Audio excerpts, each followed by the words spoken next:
So, before I start to talk about how the drum set has evolved, I would like to take a second to kind of tell you what drumming is. So drumming is the rhythmic displacement of using two objects with your hands to create a sound on another object, like sticks on a drum, for example. There's lots of other ways that drumming exists too. But, so the style of drumming is using different sticking patterns and dynamics to create these sounds on a drum. And the different ways that you can do this are kind of called rudiments. So for example, a rudiment is a flam. That's an example of a rudiment.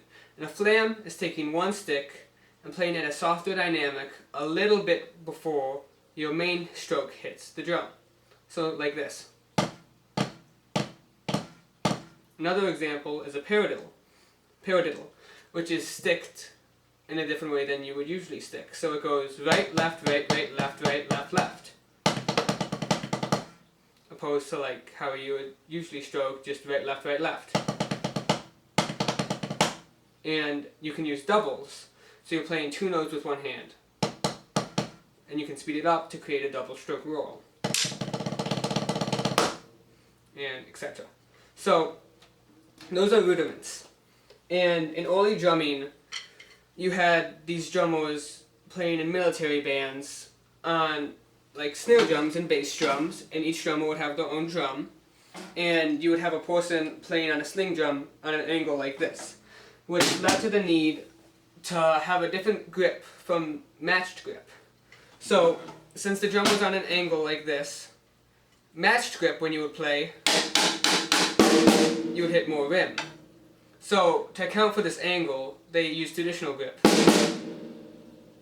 So you had these drummers using traditional grip on their drums in the military with a more rudimental basis. So it kind of sounded like. And later on, in the late 1800s, people and bands needed drummers to start to be able to play more than one instrument, so they could have less people and use less space. So this kind of went from one drummer playing a snare drum, one drummer playing a bass drum, one drummer playing the cymbals, to having one drummer do all of this. So there was these classically trained drummers who would use rudiments, and now they would have to start applying it to more than one drum. So it would kind of be like this.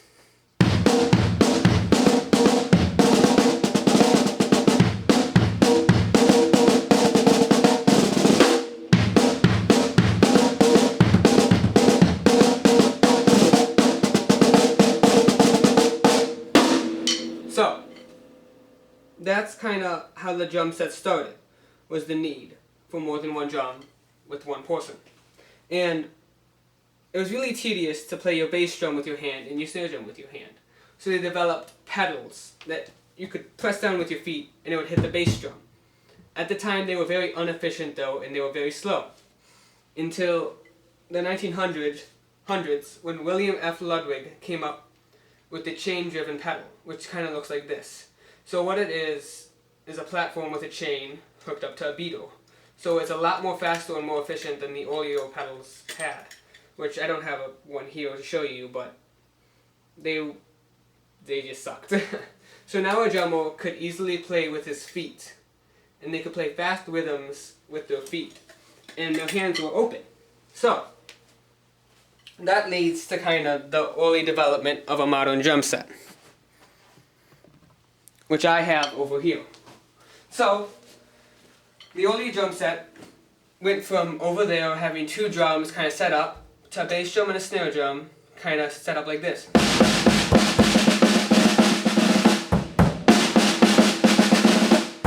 So now they could have two hands up here available and a bass drum with their feet. So this led them to be able to use cymbals with their hands as well, so they could kind of.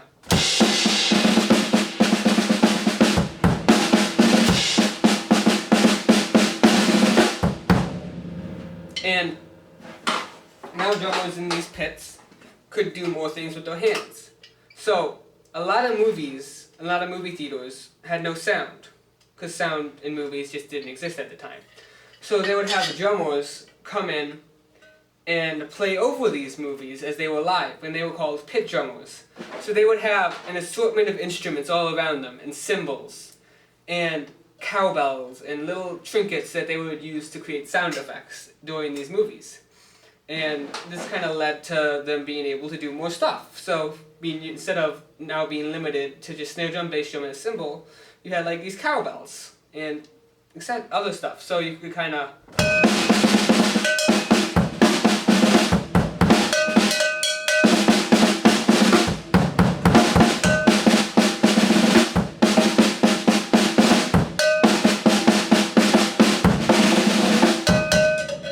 And so now drummers had that at their hands, and they were being hired in movie theaters. And the drum set was starting to become more of a modern thing and get bigger.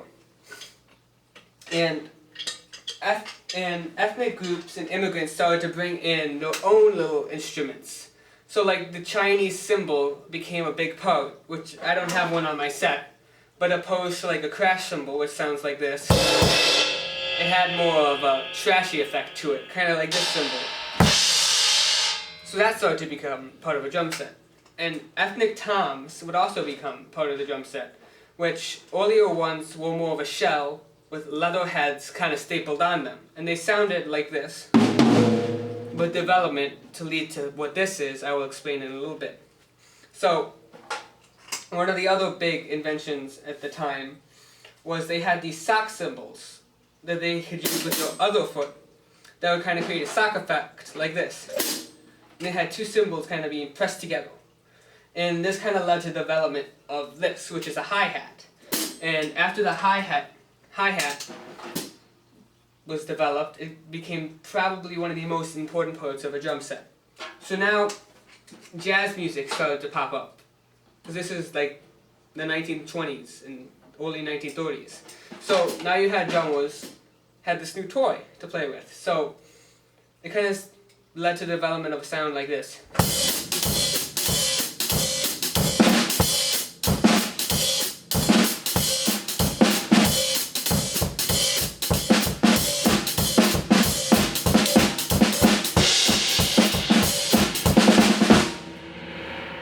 And then they started to make bigger crash cymbals. That became rides. And then they started to play these jazz patterns on the ride too. So then they had this.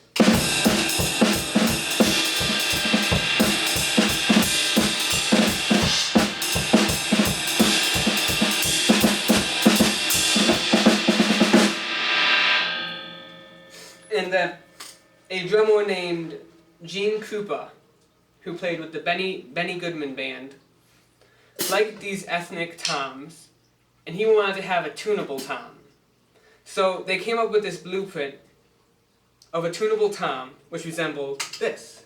And this is the tunable tom, or a tom-tom, and a floor tom. So this is what he used in a recording called Sing, Sing, Sing. So the drum part to it goes something like this.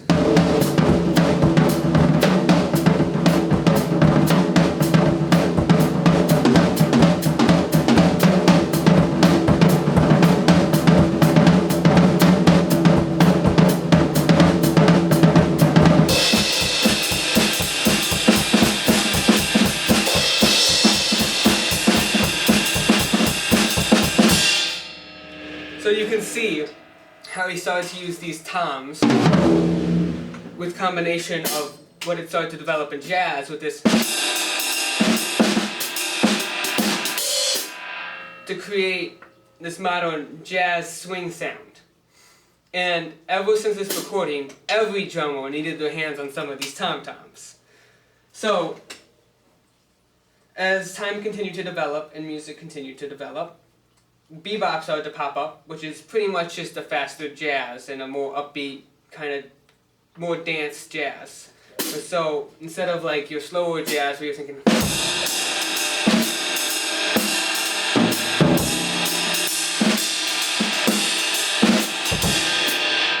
you had this more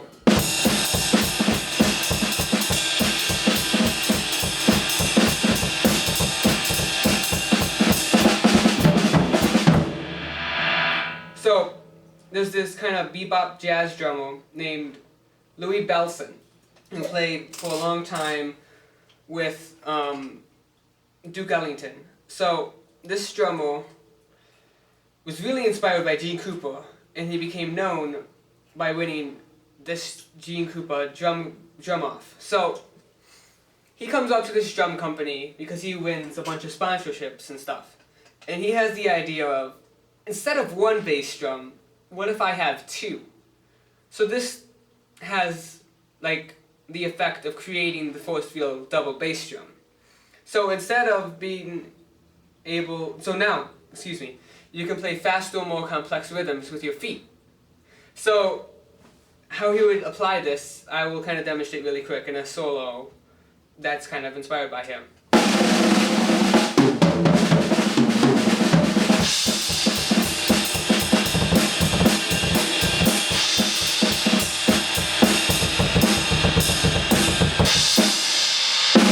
would use it, and he'd go like.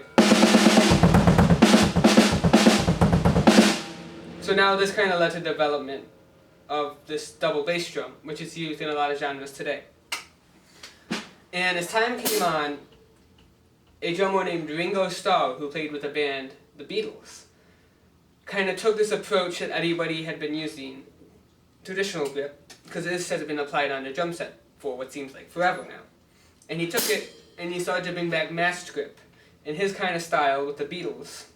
So he would use it and he'd kind of play more simple rock rhythms, which was new at the time, because you go from this, and then you go to Ringo Starr coming up and going.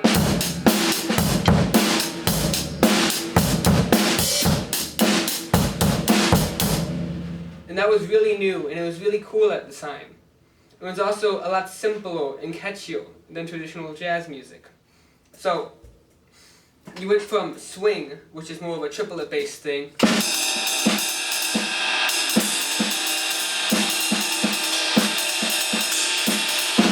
this more 4/4 backbeat on the 2 driven thing. But all the influences had built up, like, and come together. You can hear kind of like a Gene Krupa tom influence.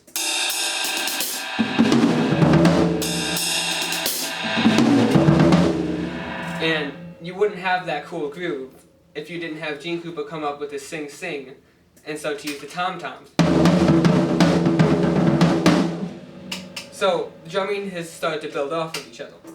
And nowadays, it almost seems like drumming has gotten simpler in a more mainstream sense, because you go from jazz music, which was the most mainstream music at the time, and you have these more complex rhythmic patterns.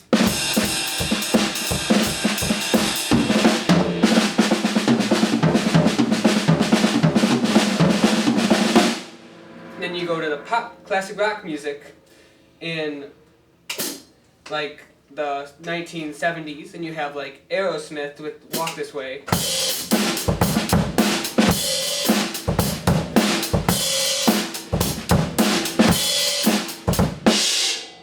And it's definitely a lot simpler and easier to play than this traditional jazz music. And then music continues to develop, and you have modern day pop music, which is kind of more driven like this. Oh.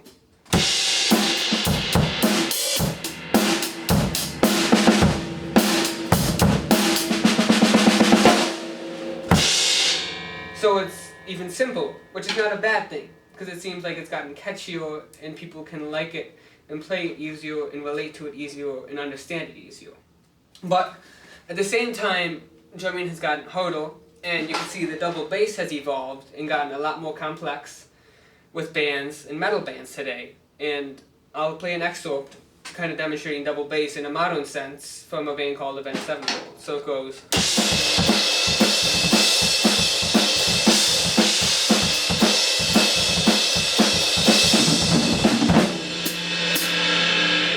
And you can kind of see that double bass has evolved and gotten more complex.